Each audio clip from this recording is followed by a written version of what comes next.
এই রে, বড়মশাই মানে চলে আসবে, ফটাফট রান্নাটা চাপিয়ে দিই। আমার বড়মশাই আবার খেতে খুব ভালোবাসে। ঘরে ঢুকেই বলবে, কি রান্না করেছো বউ? তাই ভাবলাম, দুদিন থেকে মনটা একটু ভালো নেই, তাই ভাবলাম একটু শর্টকাটে কিছু রান্না করি। তাই শর্টকাটে আর কি করব, এই 3টা ডিম ফাটিয়ে নিয়েছি। তো ফাটিয়ে নিয়ে এখনও শর্টকাটে রান্না করবো, তো কোনো মশলা বাটবো না। তো পেঁয়াজ কুচি, রসুন, কাঁচা লঙ্কা আর আর হলো টমেটো কুচি করে নিয়েছি। এইগুলোকে ভালো করে ভেজে নিয়ে কষিয়ে ডিমের মামলেট করে ঝোল করে নেব। তো এখন আমি কড়াইতে তেল দিয়ে দিলাম। তারপরে এই যে 3টে ডিম যেহেতু, সেহেতু দিদিকে 2টো মামলেট করবো। এখন আপাতত দুজনেই খাবো, ছেলে ঘুমিয়ে পড়েছে। তো মামলেটটা করে নিই, একটু মোটা মোটা করে মামলেটগুলো করা হবে, যেহেতু দুজন খাবো, 3টে ডিমতে করা হচ্ছে।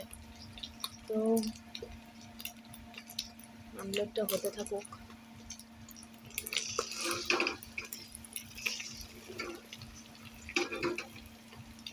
এই যে ডিমের মামলেটটা করে নিয়েছি, এদিকে দেখো পেঁয়াজ, টমেটো, রসুন সব কষানো ভালো মতন হয়ে গেছে। এখন এর মধ্যে কিছু গুঁড়ো মশলা দিয়ে দেবো। তো এর মধ্যে দিয়ে দেবো জিরা গুঁড়া, দিয়ে দেবো সামান্য পরিমাণে লঙ্কার গুঁড়ো। তো ঝালটা কিন্তু একটু কমই করছি।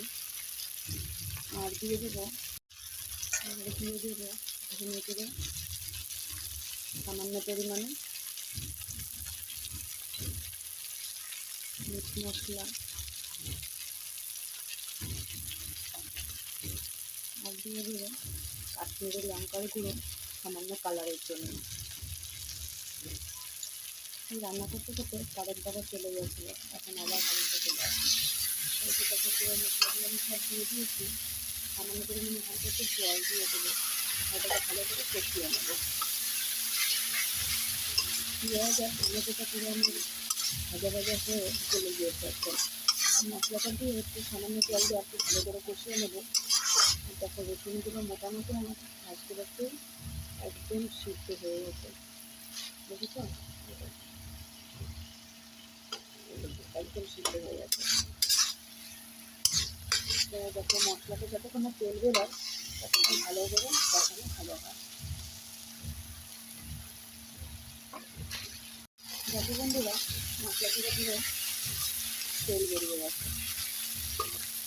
তো আমার ভালো মতোটা ভাজা হয়ে গেছে মশলাটা। এখন এর মধ্যে আমি জল দিয়ে দেবো সামান্য পরিমাণে। এটা একটু গ্রেভি থাকবে, ডিমের মামলেটটা দিলে লাগা লাগা ঝোল থাকবে, গ্রেভি, তাহলে খেতে খুব ভালো হয়। দেখো বন্ধুরা, ঝোলগুলো আমার ফুটে গিয়েছে। তো এখন এর মধ্যে আমি ডিমটা ছেড়ে দেবো।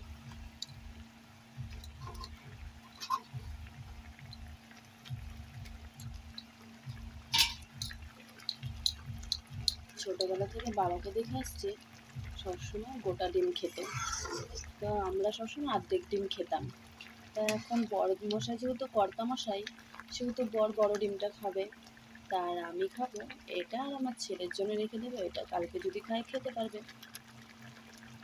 তো আমার ঝোল ফুটে গিয়েছে বন্ধুরা। তো আমার রান্নাটা প্রায় রেডি হয়ে গেছে। তো এর মধ্যে আমি ফুটে গিয়েছে, মোটামুটি কমপ্লিটই হয়ে গেছে। দেখো বন্ধুরা, আমার রান্নাটা প্রায় হয়ে গিয়েছে। যে দেখো ঝোলের মধ্যে একদম মামলেটগুলো একদম বসে গিয়েছে, একদম ভিতরে ঝোল সব ঢুকে গেছে। তো আমার তো মামলেট দিয়ে ঝোল খেতে খুব ভালো লাগে। তোমাদের কেমন লাগে কমেন্ট করে জানিও। আর এই যে দেখো, এখন এর মধ্যে আমি সামান্য পরিমাণে শাহি গরম মশলাটা দেবো। আমি এই গরম মশলাটা ইউজ করি, এটাতে খুব সুন্দর গন্ধ বেরোয়। এর মধ্যে আমি গরম মশলাটা দিয়ে নামিয়ে নেব। আর তোমাদের আমার এই ভিডিওটা কেমন লাগলো, শর্টকাটে ডিমের মামলেট করে ঝোল, কমেন্ট করে জানাবে কিন্তু। তো সকলকে বাই।